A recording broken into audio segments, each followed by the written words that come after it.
Pharmacist in general is one of your more easily accessible healthcare professionals. We're drug experts, so if you're having problems with side effects, drug-drug interactions, maybe you don't know exactly how to take a medication, there's somebody that's pretty well trained in a lot of things that's able to help you out maybe in a pinch. Maybe you can't get to the doctor. Maybe the doctor's office is closed. Don't have insurance, go to the emergency room, something. There's a lot of stuff. A pharmacist might be able to help solve some of those problems.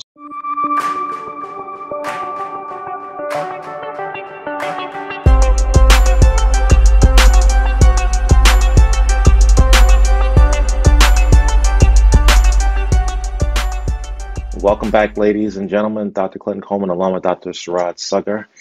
This is Recommended Daily Dose. We are pleased to have the hosts of the wildly popular podcast, which we aspire to be one day, Men's Health Unscripted, which is, like the name says, dedicated to men's health and wellness. How do they do that, you ask? By providing education, community outreach, and a judgment-free zone to empower men and improving their health. Welcome, guys. Well, thank you for having us. Thanks for having us. Just introduce yourselves to everybody. So I'm Patrick Alonzo, pharmacy student, class of Woohoo. 2022, and excited to get out of there and get after it in the real world. My name's Cameron. I'm also a pharmacy student in Tampa. Also class of 2022, and I'm also a Marine Corps veteran. So that's kind of what keeps me sparked in this men's health information. Wow. Hey, thank you for your service. Thank you, guys. Yeah, that's awesome, man. So tell us a little bit about your whole idea here. I mean, you're both obviously busy. You're getting ready to get out in the big bad world. But what is your, this program all about? Tell us a little bit about that. Because I know men's health is something that we talk about a lot on our own podcast. But admittedly, men oftentimes don't like to talk about health. So I think that's where you kind of want to go with this today. Yeah, so that's just our key point. Cam and I really got involved with men's health at our College of Pharmacy, and we realized just from our lectures, from our community outreach opportunities, that guys really don't want to talk about their health, and it's a real problem. And so we just decided, hey, let's make something else happen. Let's give people an opportunity to maybe sit at home, watch a podcast in the privacy of their own home, listen to our take on, men's health. They can grab a beer, have something to eat, watch YouTube, listen to our podcast, and just really just change the way that they view themselves and view their health. Yeah, and to piggyback with that, our school has a lot of organizations that focus on different areas of health. And they can often be kind of cookie cutter. So we're kind of essential people. We kind of want to do what we want to do. So we started this up with our own plan, and we kind of attacked it in that manner. So we do things that are a lot different than the other ones, but they're also very effective because when you're reaching a different population of people, you need to take different tactics to kind of get as many involved with it. So it's something we wanted to develop and grow and hopefully continue on with the school and with our own professional careers. Yes, it's definitely needed. I'm not sure why men suck so bad at preventative health. I have a few theories, and I want to get your insight about that. But I think part of it is hoping that you could help Clinton with some of his health issues, as it pertains to either mental health or perhaps some of his sexual problems. So we'll have to get into that. Hey, man, humor is the best medicine. We all know that. It's true. I think stereotype-wise, men are supposed to be these burly, tough guys that don't get sick or aren't weak. Don't seek medical attention, especially if they don't need it at that particular time. The other thing, which I think we haven't really, I don't think Suraj and I have talked about is, as far as women's health, they have a structure, right? When they turn 21 or are sexually active, they start seeing the gynecologist, and that's their preventive health structure. So they go once a year. The men don't have that until they get to 40 with prostate cancer screening, but all that stuff. But so it seems like women's health is ingrained in the structure of medicine, but men is not so much. So that's two different complicated things, but I just wanted to get your thought on that. Well, to kind of build a little bit off what you said, when I was starting the whole kind of my own personal, I guess, men's health movement before the podcast ever even existed, I have a couple of mentors here in Tampa that are urologists, are men's health experts. And I sat down for a while and picked their brain. And what I really found out is that men's health kind of fell to the wayside around World War II. A lot of the boys were over in Europe and in the Pacific fighting the war. Women took the mantle, as far as getting in the factory, working. Their empowerment definitely increased in that time period. And so when the guys came back, there was kind of this society established, the healthcare system and a lot more got geared towards women, and really a reason to go to the doctor, just like you said, when they're 21, they start going to the doctor, and guys don't really have that defining moment in their life where they need to go get checked out. That's actually very fascinating. I mean, we're both practicing physicians.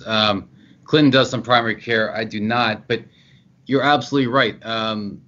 There doesn't. When did you start seeing a gynecologist? Really don't see a physician. They might go to a free mental health screening, whatever. But that's actually very interesting to the historical context of World War II. You have Rosie the Riveter, at home driving on the economic machine while the guys are out fighting. But that's interesting, and I wonder why in medical school and even our training, there's really not a whole lot in terms of, reaching out to someone at 24, 25. Usually you assume they're indestructible until they come in their 40s, which Clinton and I are both in now.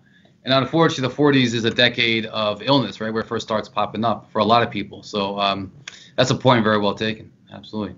And it's double-sided with the, keeping the military side too. So, sure, men were over there fighting the wars and everything. Women were in the country basically running it, keeping everything held together. So they had a little bit more attention and like the public eye for that.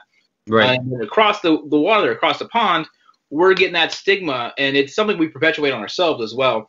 Because oftentimes, like you're feeling something's wrong, so you talk to, your sergeant, whoever you got on top of you there, and what they do is they'll kind of belittle the issue. They'll kind of talk down on the issue. So we have this thing, it's called malingering. So a lot of times, if you have people who go to sit call or something, they go to see the docs kind of often. You're thinking they're just trying to stay in. Not work, not put out their actual effort, not be able to fight the wars, but still want to collect a paycheck. So we actually start pushing that onto each other. So that's another aspect we want to be able to discuss and be able to hopefully start attacking in the future. The funny thing I see is when I see men for their physical or a new patient especially, I ask them why they come here. And it's usually the spouse, girlfriend, wife made me come. So how do we change that dynamic? I think that's, we see the problem, right? Men lack preventive health screening, attention to health and wellness. Is there an easy solution? It sounds like it's a structural problem that requires a structural change. Getting married? Besides getting married. Besides getting married. One thing I'll tell you, but we've actually noticed a lot of this ourselves. Big thing we want to push for is that community outreach, that education, because as men, we're focused on the big stuff, we're focused on little stuff. We don't really care how we're doing it. We just want to get the goals done. But you have your daughters, your wives, your sisters, your moms, your grandmas. Those are the ones that we've actually had coming up to us after our events, and they're so enthralled with it. They just want to continue talking about it. And they always have their story. My husband, he does this. He doesn't want to take care of anything. He needs to get checked out. And we've had I think it was a wife, physically drug her husband to us. We did a Cars and Coffee event, and we had a table set up. And we wore our coats, so I guess the white coat intimidation thing might have been playing in for some of the males. But she drug him over and was like, "You need to talk to these boys right now." She's like, "You need some men's health, buddy." And it was bad because it's one of those situations where you want to laugh, but if you can't. I laughed, and so I think we might have we probably smiled a little bit because it was. Right. I mean, it's just one of those situations. It's just gold, right? But we really realized that there was an issue there. Wait, why are these guys' wives and girlfriends and daughters dragging them over to our stand to talk to us rather than coming up? And we're giving away koozies. I mean, who doesn't want an awesome koozie or, we got giveaways.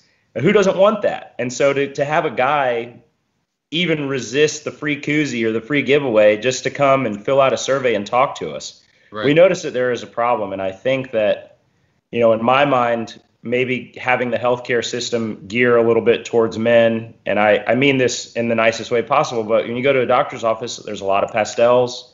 There's usually afternoon talk shows on. Right. There isn't a pool table. and so ESPN, sports on TV. ESPN, like some liquor, like and behind camera, perhaps. Yeah. Yeah, I think No, that's make it more cool. I ain't gonna get my blood pressure checked. I'm gonna keep watching football. Right. The football. Tell us about these events. You mentioned coffee and something, but tell us a little bit more about these events. That's interesting to me. Our most recent event, we did an event. We partnered up with a local yoga studio, Kodawara Yoga, in Tampa, Florida, and we called it Men on the Mat. We had about, I think it was like 45 or 50 people show up. Yeah.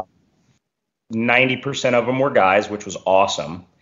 And we did it to promote the yoga studio. She's my friend. The owner's a really good friend of mine. But we promoted the yoga studio, promoted just getting up, getting your ass moving kind of thing.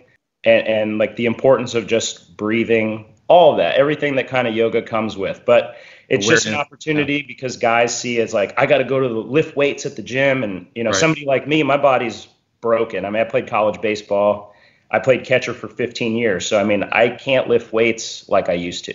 Right. But I can definitely do yoga. I can do a lot of low impact exercise. And I've fallen in love with what yoga has taught me. So it's just it was an opportunity for guys to just try something new and do something healthy. We glossed over, but I think to that point you made, that the environment is really important. Suraj gets his hair cut at Sports Clips. Like if we could make that, you see it, that's why it's good. Where guys, like when I go to the barbershop, guys just sit there all day and just hang out and have nothing to do. Imagine if they did the same thing at not that we want them there all day at the doctor's office, but just like that draw there, like make it a welcoming environment. They don't have to play pool or whatever. But I'm just saying, I think that's an interesting topic. Yeah, you know what? I would like to just take a step further. I mean, now we have two physicians who unfortunately now we're older, so we're attending positions, pharmacists, but I'll tell you as an ID doc, I can't live without my ID pharmacist. And so that team approach is incredible, right? And so have you guys, now of course you guys are at a different stage, you're just about to go out into practice, but you're doing this as pharmacist. Do you partner with other like medical, like physicians, dentists, optometrists, ophthalmologists? Do you just do it together? Do you guys partner with other disciplines of medicine? Like, how does that work? And if you do, and if you haven't, I would say that's a great idea because we know how medicine works in the real world, which is certainly a team approach. And perfect example, I round every day, calling my ID pharmacist to help with PK, PD, dosing, that kind of stuff, which I find fascinating. But that's for a different topic and a different day. So how do you guys do it? Do you guys approach it just the two of you, or do you branch out? So right now we're in the process. This is relatively new. I think we've been at this a little over 6 months. So I think we're like the 7th or 8th month mark. Well, and then our other men's health project. So definitely over a year total in men's health. But this specific project, we're about 7 or 8 months in. And it's gotten to the point where we have some men's health docs in Tampa that are kind of really wanting to partner up with us in our ideas. We're getting some fundraising opportunities together to get guys some free PSA testing or encourage PSA testing. So when you say men's health docs, are you saying urologist or like primary care, family practice, internal medicine, or all the above? Primary care and urologist with a focus on men's health. Gotcha. Right. One of the guys is like kind of a concierge men's health doc, but he offers a lot of services. Think he does a good job, and he's pretty, upfront. We're kind of still in talks with him and another doc, and so we're not gonna promise anything that we haven't gotten done yet. But we're definitely working towards building more of that team-based outreach program.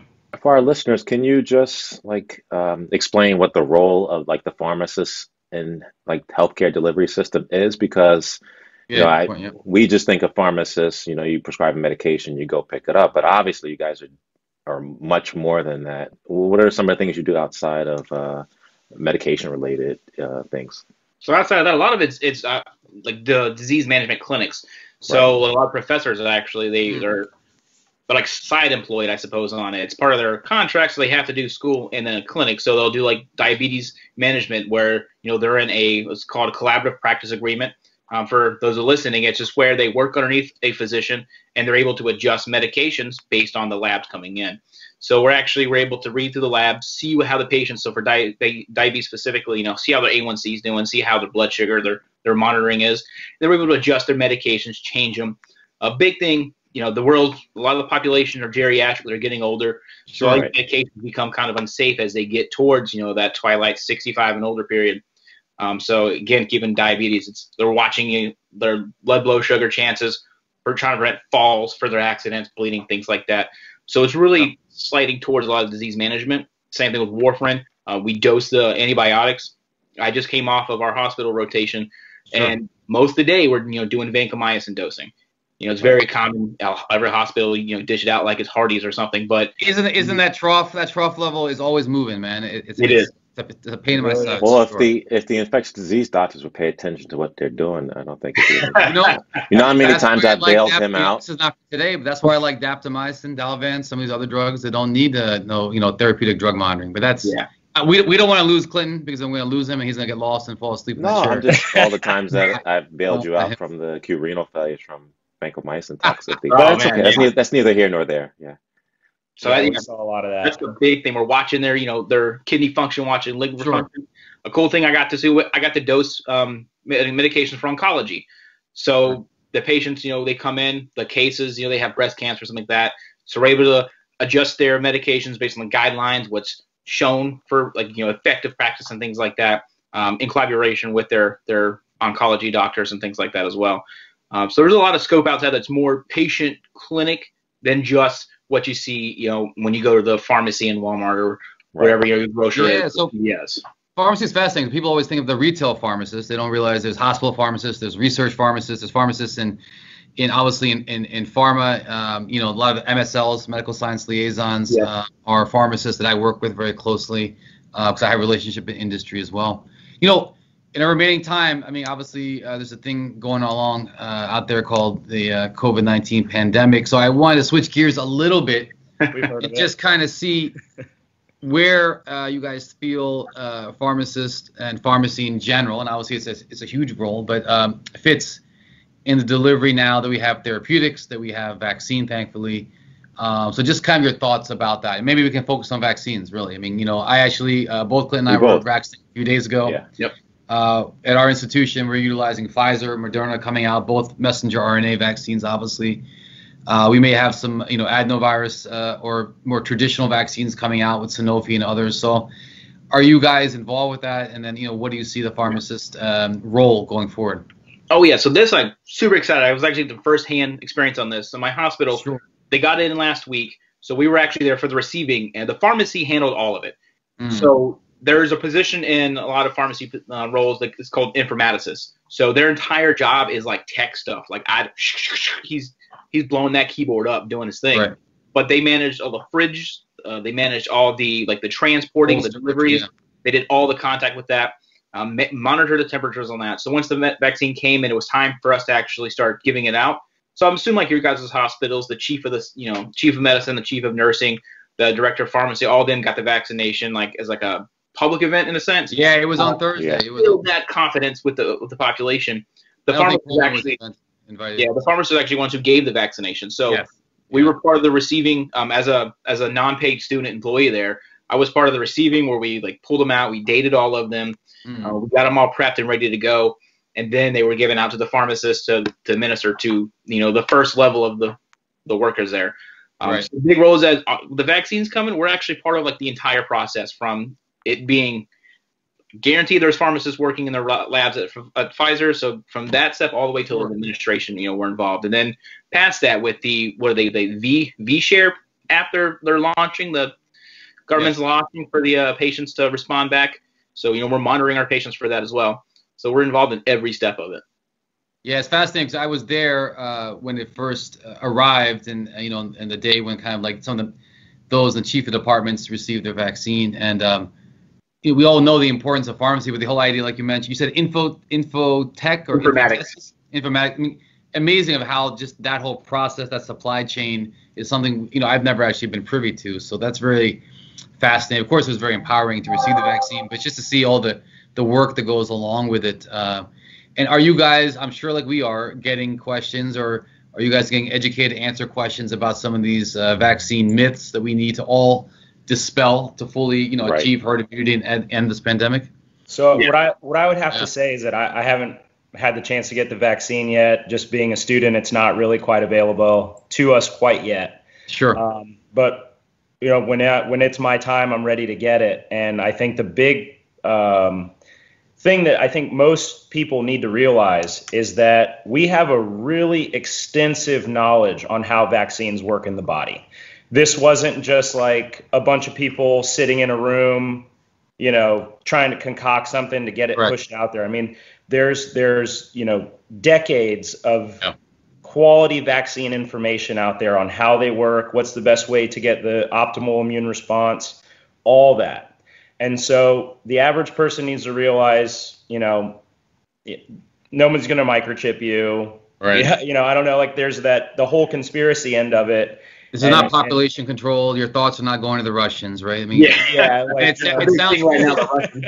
sounds foolish, but as doctors, and older doctors, we need to do our job. You guys need to do your job because as we say, the pandemic is also an infodemic out there, right? The first pandemic, the social media era, and I'll be amazed that friends of mine, I think they're all being empowered and posting themselves, myself included, on social media, getting the vaccine. But you see some of these comments that how can you do this? Don't you know this is what they want you to do? This is what Bill Gates Foundation wants you to do. And I think it's permeated all around, and the anti-vax movement is very social media savvy, which is why we need people in all aspects of medicine, all, whether you're younger, older, students and beyond, to really be out there vocally educating and dispelling these myths.